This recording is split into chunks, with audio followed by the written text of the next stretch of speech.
Creatures are arguably the most important card type in Magic.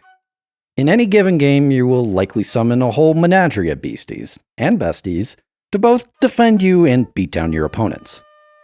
Different characteristics drive what makes a creature useful in the battlefield. Its mana cost, its power, its toughness, its text box, of course. There are also aspects of creatures that fall more within the realm of narrative flavor and resonance, rather than pure power level. Its name, its art, its flavor text. The interplay between its rules text and its overall flavor connects these two axes, and this connection tends to go through its type. Creature types are both explicit flavor and an important mechanical designator. Tribal decks built around the synergies of a particular type of creature, are all over Magic. Say you really like cats. Well, there's cards that reward you for playing more cats. Build it right, and you can have a deck that is both positively flavorful and also mechanically cohesive, all around your particular choice of tribe. Now, not all tribes are supported in the cards. Someday, frogs. Someday. But those that do tend to attract die-hard fans, even if the cards supporting those archetypes may be few and far between. One such tribe are the Kithkin. What the hell is a Kithkin? Let me explain. J.R.R. Tolkien. Maybe you've heard of him. Kind of a big deal. His works established a whole bunch of ideas, archetypes, and tropes that have become lodged into the cultural baseline all fantasy fiction draws from. A big one of them is Hobbits. You know, tiny guys, rural folk, live in holes, go on adventures, don't wear shoes for some reason. Like dwarves if they were more British. Given both The Hobbit and The Lord of the Rings starred, well, hobbits, they've similarly become kind of a big deal. When Dungeons & Dragons came into existence as a way to bring interactive fantasy storytelling together with wargaming, the works of Tolkien were a major inspiration for the settings they created. One might say, in those heady early days, that they kind of ripped Tolkien off. This managed to only further entrench these concepts into the fantasy oeuvre, due to how literally every role-playing game to follow, both on tabletop and in digital form, drew from the details of Dungeons & Dragons. Now, one aspect of this that has challenged this continuous cultural derivation is intellectual property laws. See, Hobbit is a word that Tolkien created. If not whole cloth, at least close enough that the courts don't seem to care.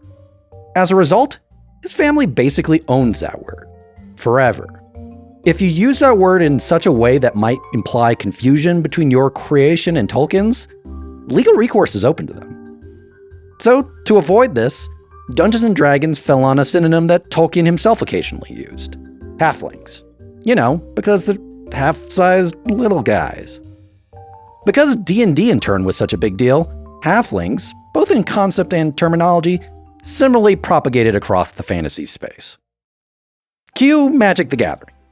1994's Legends set was based on two of the early Magic designers' shared experiences with Dungeons & Dragons. They drew ideas for cards from their campaigns outright. One such card was Amru Kithkin. Amru Kithkin was intended to outright be a hobbit when it was first created, but due to similar concerns of run-ins with the Tolkien estate, the race was instead dubbed the Kithkin. Kithkin came from the archaic English term of kith and kin, translating to of friends and family, based on the idea of hobbits and halflings as a tight-knit community. And that was it for Kithkin for the next 10 plus years. They just never showed up on any new cards. But then in 2006, with Time Spiral block, as well as 2007's Lorwyn and then Shadowmoor blocks, Kithkin came back in a big way. See, the world of Lorwyn was inspired by Welsh folklore, featuring all sorts of fayish creatures. And mechanically, Lorwyn was a set entirely focused on tribal synergies around these creatures. Pretty much every creature card, and many otherwise, was meant to enable, encourage, or otherwise play off tribal synergies. But because of the setting, and Wizard of the Coast's hang-ups at the time with having humans be a mechanically supported tribe, they needed something to slot into the role of Lorwyn's community of ruralish normal folk. which Kithkin generally did quite well. A weird aspect of this, though, is that in the intervening years since Kithkin's first appearance in Magic, Wizards of the Coast, the creators of Magic, had purchased TSR, the creators of Dungeons & Dragons. As a result, there really wasn't anything stopping them from just using the more commonly known term of halfling. But the policy WotC took was that there was nothing to actually be gained by crossing the streams of their two major intellectual properties. Let D&D be D&D, and Magic be Magic. Both popular, both successful, and both different. However, response to the Kithkin in the Lorwyn and Shadowmoor blocks wasn't quite what they wanted. Not only did people not really get the whole Hobbit, Halfling, Kithkin association, people kind of found their depiction creepy. This became especially true in Shadowmoor, though arguably deliberately so, given that this was intended in universe to be the darkened version of Lorwyn's playful Midsummer. This did not bode well for Kithkin's future. Despite being a now fairly supported type, Kithkin vanished once again for over 10 years, bar the occasional reprint, finally reappearing as a one-off throwback in 2020's Commander Legends. But by this time, opinion in Wizards of the Coast had changed. There were opportunities to cross-populate and cross-market their fan bases by having the occasional crossovers between D&D and Magic. What started with the introduction of D&D campaigns set in Magic the Gathering settings eventually led to Adventures in the Forgotten Realms, a Magic set featuring cards based on Dungeons & Dragons, including, of course, halflings. Now, think about this for a moment. Kithkin and halflings are both based on hobbits. They are representing the exact same thing. In the same way that a goblin on one plane of Magic and another, and a goblin in D&D are similarly all goblins, no matter the local terminology. These are representing the same thing. But Wizards of the Coast instead decided to keep them exactly as they were, distinct, which is weird. Magic has a history of changing creature types when better names and flavor can be done. Just in 2020, they've finally ditched the term hound in favor of dog, after 30 years of arguing over whether the word dog sounded fantastical enough. When Trilobite was introduced as a type in 2017, this weird guy from 1998 finally got his day in the sun thanks to errata. But Kithkin, despite being a supported creature type, despite their own historical acknowledgement that they represent the exact same thing, exist separately from halflings. This is not the only example of this phenomenon.